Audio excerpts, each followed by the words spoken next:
Bíblia, graça e paz, tudo bem com vocês? Hoje a gente vai começar a leitura de Jeremias, vamos ler capítulo 1 e 2 e vamos continuar com a leitura de Pedro, lendo o segundo capítulo. Deixe-me mostrar aqui, primeiramente, o período em que Jeremias exerceu o seu ministério. Nós temos aqui um mapa cronológico, né? Se você observar aqui na parte superior, nós temos aqui Isaías, mais ou menos aqui entre o ano 750 e 700 antes de Cristo, tá? Essa linha cinza, ela está indo, né, na direção aqui de baixo até a vinda de Jesus Cristo, tá bom? Então, quanto mais no alto, mais antigo, quanto mais baixo, mais recente. Então, nós temos aqui Isaías, que foi o livro que a gente acabou de ler, do ano 750 ao ano 700 aproximadamente, pegando o reinado de Uzias, Jotão, Acás e Ezequias. Bom, a gente que fez a leitura de Isaías vai se lembrar, por exemplo, do capítulo 6, o ano da morte do rei Uzias, fala também da história de Ezequias e assim por diante, tá bom? O livro de Jeremias está aqui à esquerda, olha só. Como está mais para baixo, quer dizer que ele veio depois de Isaías. Ele viveu mais ou menos entre 625 a.C. e aproximadamente aqui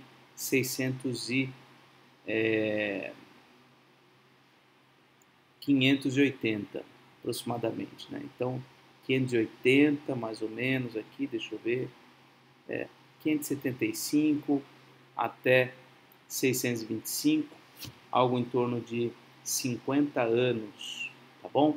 E ele, como está do lado esquerdo, significa que ele foi um profeta que anunciou basicamente ao povo judeu, né? Olha só, nesse período de Jeremias, já fazia algum tempo que o reino do norte, que é esse azul aqui, ó, o reino do norte já havia acabado, né? A queda de Samaria foi ali perto do ano 725 antes de Cristo, tá bom? Então o reino do norte já tinha sido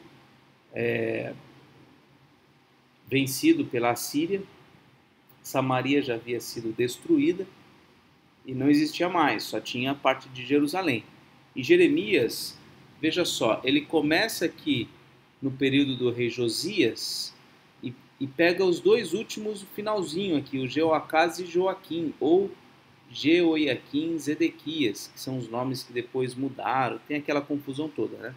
Então ele pega o finalzinho aqui e ele vai, olha só, o finalzinho de Jeremias coincide praticamente com o finalzinho do reino do sul, que é o reino de Judá. Então ele vai narrar a queda de Jerusalém, ele está vendo tudo isso acontecer, a iminente chegada ali do Império Babilônico para destruir, e de fato ele vai ver tudo isso, né? Inclusive ele tem também um livro chamado Lamentações, que vem na sequência do livro de Jeremias, em que ele vai mostrar ali da ótica dele tudo que ele viu, o sofrimento dele em ver o que Deus fez para com o seu próprio povo por conta da sua idolatria e do seu pecado, né? Então ele foi chamado por Deus para pregar a mensagem, a profecia ao povo judeu. Aqui tem um esboço, um esquema, conteúdo. Então a gente vai ver no capítulo 1 a vocação de Jeremias. Do capítulo 2 ao 25, nós vemos aqui mensagens contra Judá e Jerusalém. Então tenham paciência, a gente tem, como a gente fez Isaías, é um livro longo, né? Jeremias também é um livro longo. Nós vamos ter do capítulo 2 até o capítulo 25 mensagens contra Judá e Jerusalém, a semelhança do que a gente viu em Isaías também. Mas eu acredito que o livro de Jeremias é mais fácil do que o livro de Isaías. Vai ser um pouco mais simples, na minha opinião, tá bom?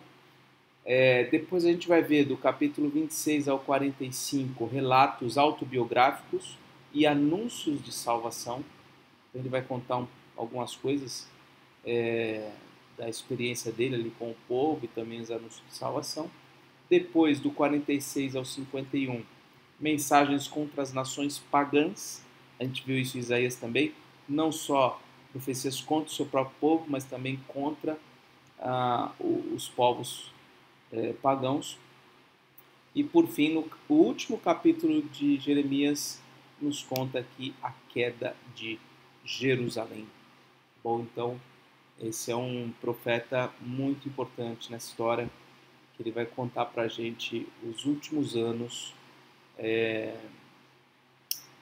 da existência do Reino do Sul, antes do exílio babilônico. Vamos então à nossa leitura.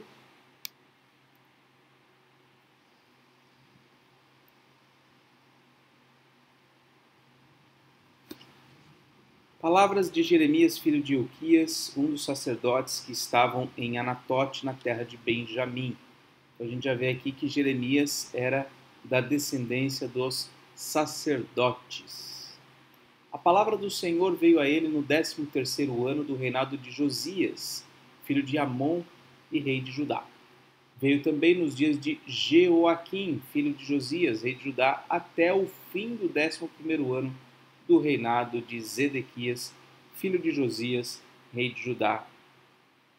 No 5º mês desse ano, os moradores de Jerusalém foram levados ao exílio. Então aqui já mostra realmente a localização exata do contexto histórico. Josias, Jeoaquim e Zedequias, e a queda de Jerusalém no 5º mês daquele ano,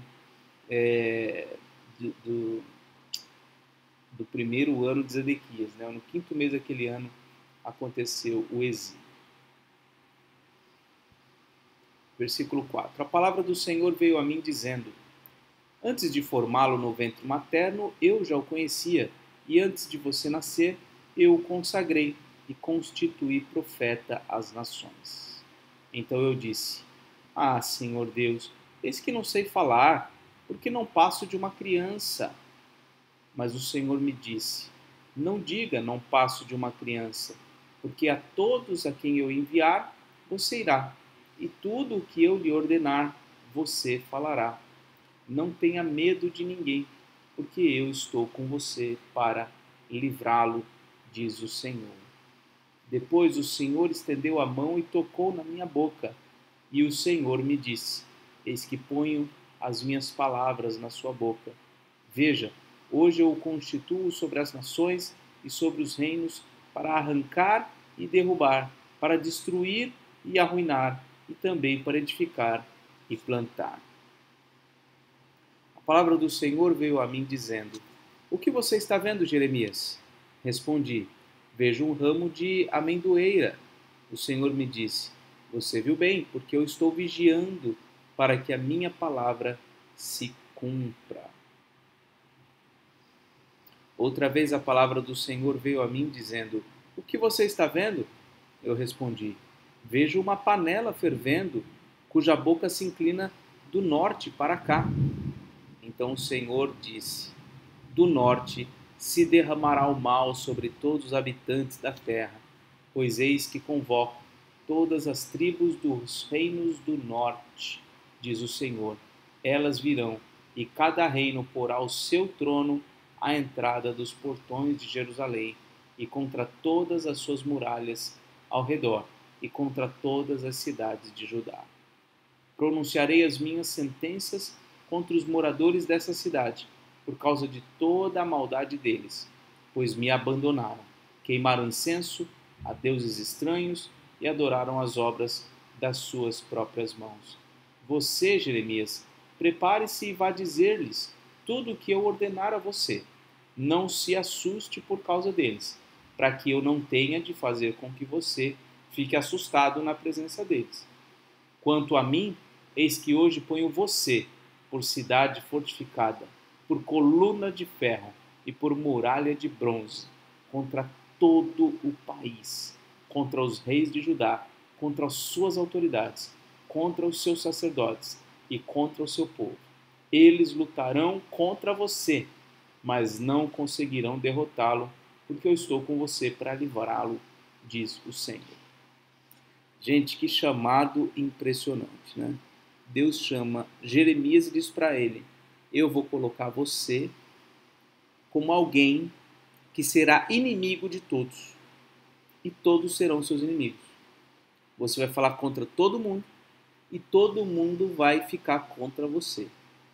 Desde as autoridades, os reis, todo mundo vai ficar contra você, mas eu estarei com você para livrá-lo. Então, uma mensagem bem pesada mesmo, né? É um anúncio bem difícil aqui para Jeremias. E é o que de fato vai acontecer, ele vai sofrer muito na mão do povo. Capítulo 2. A palavra do Senhor veio a mim dizendo: vá e proclame diante do povo de Jerusalém.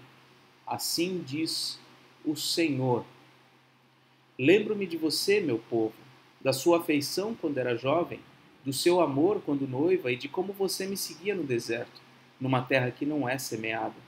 Israel era consagrado ao Senhor e era as primícias da sua colheita. Todos os que o devoraram se faziam culpados. O mal vinha sobre eles, diz o Senhor. Então escutem a palavra do Senhor, ó casa de Jacó e todas as famílias da casa de Israel. Assim diz o Senhor: que injustiça os pais de vocês acharam em mim, para que se afastassem de mim, seguindo os ídolos sem valor e se tornando eles mesmos sem valor.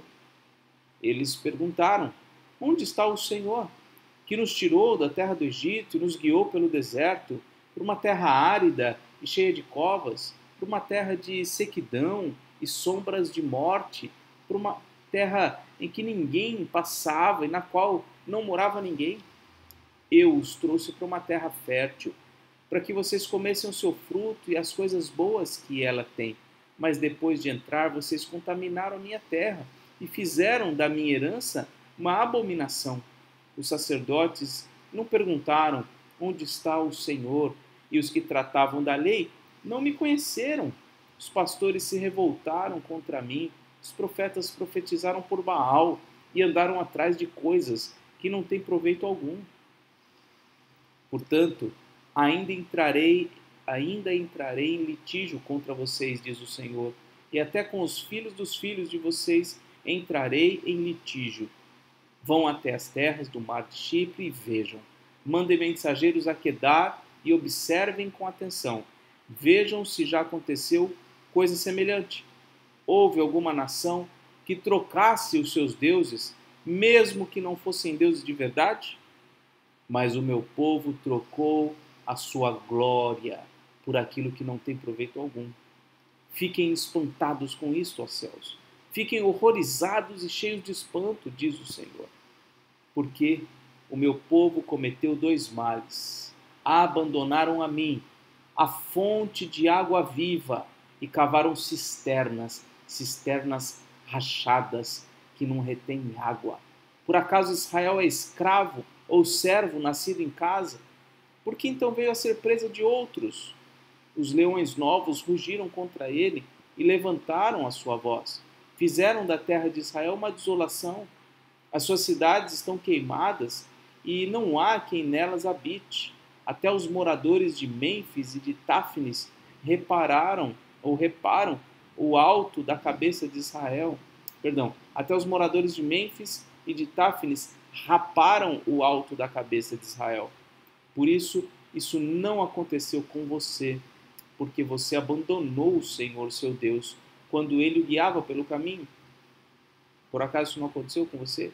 E agora, que lucro você terá indo ao Egito para beber as águas do Nilo, ou indo à Assíria para beber as águas do Eufrates? Esse capítulo 18 está mencionando a intenção dos judeus naquele período de fazer aliança com o Egito ou com a Síria para que se livrassem da Babilônia. Então, eles estavam botando a esperança no Egito, botando a esperança em alianças, em associações com outros povos, para conseguirem derrotar a Babilônia, ou pelo menos afugentar a Babilônia. Mas Deus fala para eles: não, o que vocês vão conseguir com isso? Isso tudo é por ordem minha, disse o Senhor. A sua própria maldade o castigará e as suas infidelidades o repreenderão. Saiba, pois, e veja como é mal e quão amargo é deixar o Senhor, seu Deus, e não ter o temor de mim, diz o Senhor dos Exércitos. Porque há muito tempo quebrei o seu jugo e rompi as ataduras que o prendiam, mas você disse, não quero te servir. Pois em todos os montes altos e debaixo de todas as árvores frondosas você se deitava e se prostituía. Eu mesmo a plantei como videira excelente, da semente mais pura. Como então você se tornou uma planta degenerada, como de videira brava? Mesmo que você se lave com salitre e use muito sabão, a mancha da sua iniquidade continua diante de mim, diz o Senhor Deus. Como é que você pode dizer, não estou manchada, nem fui atrás dos Baalins? Veja os seus rastros no vale e reconheça o que você fez. Você é como uma jovem camela, de pés ligeiros, que anda zigue-zagueando pelo caminho. Você é como uma jumenta selvagem, acostumada ao deserto, e que no ardor do cio fareja o vento. Quem a impediria de satisfazer o seu desejo? Os que a procuram não têm de os que a procuram não têm de fatigar-se. No mês dela a acharão. Evite andar por aí com pés descalços e não deixe a sua garganta com sede. Mas você diz, não, é inútil, porque amo os estranhos e é atrás deles que eu vou. Como um ladrão se envergonha quando o apanham, assim ficarão envergonhados os da casa de Israel. Eles, os seus reis, os seus príncipes e os seus sacerdotes e os seus profetas. Eles dizem a um pedaço de madeira, você é meu pai, e a pedra, você me deu a luz, pois me viraram as costas e não o rosto. Mas na hora da angústia dizem, levanta-te e salva-nos. Onde estão os deuses que vocês fizeram para vocês mesmos? Eles que se levantem, se é que podem salvá-los na hora da calamidade. Porque os seus deuses, ó Judá, são tantos quanto as suas cidades. Por que vocês querem discutir comigo? Todos vocês transgrediram contra mim, diz o Senhor. Eu não castigarei, em vão castiguei os filhos de vocês. Eles não aceitaram a minha disciplina. Como o leão destruidor, a espada que está na mão de vocês devorou seus profetas. Vocês desta geração, considerem a palavra do Senhor.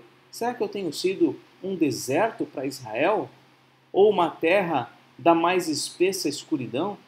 Por que então meu povo diz, somos livres para fazer o que quisermos, jamais voltaremos para ti? Por acaso uma virgem se esquece dos seus enfeites, ou uma noiva se esquece do seu véu? Mas o meu povo se esqueceu de mim por dias sem fim. Como você sabe dispor bem os seus caminhos para buscar o amor, pois você poderia ensinar até as mulheres perdidas. Nas bordas das suas roupas se achou também o sangue de pobres e inocentes, que não foram surpreendidos no ato de roubar. Apesar de todas as coisas, você ainda diz, estou inocente, certamente a sua ira se desviou de mim. Eis que entrarei em juízo contra você, porque você diz, não pequei. Porque você é tão leviana e fica sempre mudando de rumo. Também pelo Egito você será envergonhada, assim como foi envergonhada pela Síria. Também do Egito você sairá com as mãos sobre a cabeça, porque o Senhor rejeitou aqueles em quem você confia, e você não será bem-sucedida com a ajuda deles. Muito bem, gente. Então aqui uma série de ameaças, de palavras aí repreendendo o povo de Judá. Vamos agora ao segundo capítulo da segunda carta de Pedro. Deixa eu confirmar, isso mesmo. Segundo capítulo. Assim como surgiram falsos profetas no meio do povo, também haverá falsos mestres entre vocês.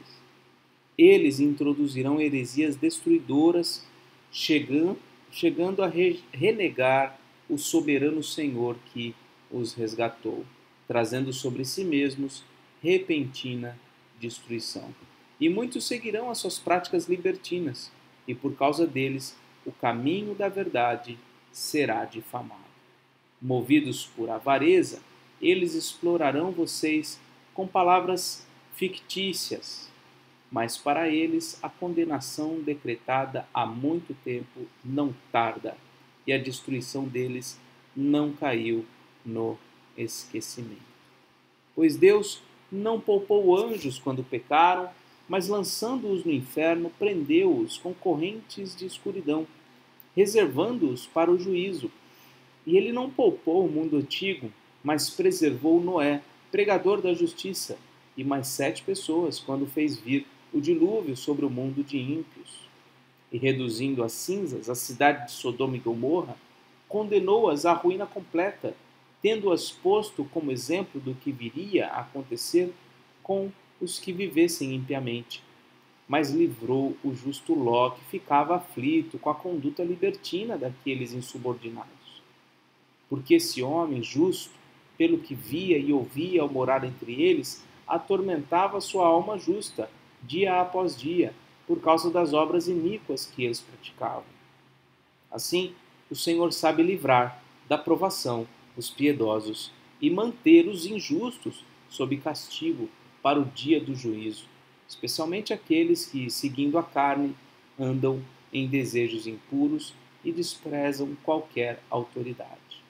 Atrevidos, arrogantes, não temem difamar os gloriosos seres celestiais, ao passo que anjos, embora maiores em força e poder, não proferem contra essas autoridades sentença difamatória na presença do Senhor. Esses, porém, como animais irracionais, seres guiados pelo instinto e que nascem para serem capturados e mortos, falando mal daquilo que não entendem, na sua destruição também hão de ser destruídos, recebendo injustiça como pagamento pela injustiça que praticam. Encontram prazer na satisfação de seus desejos libertinos em pleno dia. Como manchas e defeitos, encontram satisfação nas suas próprias mentiras enquanto se banqueteiam com vocês. Eles têm os olhos cheios de adultério e são insaciáveis no pecado. Enganam almas inconstantes e têm o coração exercitado na avareza. Essa gente maldita, tendo abandonado o reto caminho, desviaram-se e seguiram pelo caminho de Balaão, filho de Beor, que amou o pagamento pela injustiça.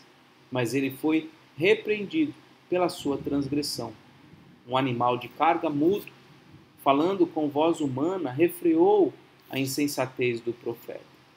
Esses tais são fontes sem água, névoas levadas pela tempestade, para as quais está reservada a mais profunda escuridão, porque falando com arrogância, palavras sem conteúdo, enganam com desejos libertinos de natureza carnal aqueles que de fato estavam se afastando dos que vivem no erro.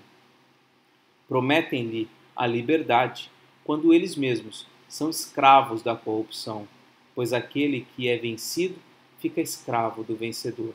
Portanto, se depois de terem escapado das contaminações do mundo, mediante o conhecimento do Senhor e Salvador Jesus Cristo, se deixam enredar de novo e são vencidos, o seu último estado se tornou pior que o primeiro. Pois teria sido melhor que eles nunca tivessem conhecido o caminho da justiça do que, após conhecê-lo, voltar atrás e se afastar do santo mandamento que lhes havia sido dado. Com eles aconteceu o que diz certo provérbio muito verdadeiro: o cão volta ao seu próprio vômito e a porca lavada volta a rolar na lama. Pedro está falando aqui também palavras bem duras, né? Contra os falsos mestres. Pessoas que até certamente tenham tido experiências com Cristo, experiência do conhecimento de Cristo, né? De terem, por algum momento, escapado das contaminações do mundo, mas que voltaram para um rumo pecaminoso na vida, né? Esses falsos mestres. E a igreja deve sempre tomar muito cuidado com falsos mestres, com aqueles que acabam enredando o povo com ensinos estranhos às Escrituras. Que Deus nos ajude a termos a percepção correta de quem são estes e nos afastarmos. Da mesma forma, aqui nós temos uma lição para a nossa própria vida, né?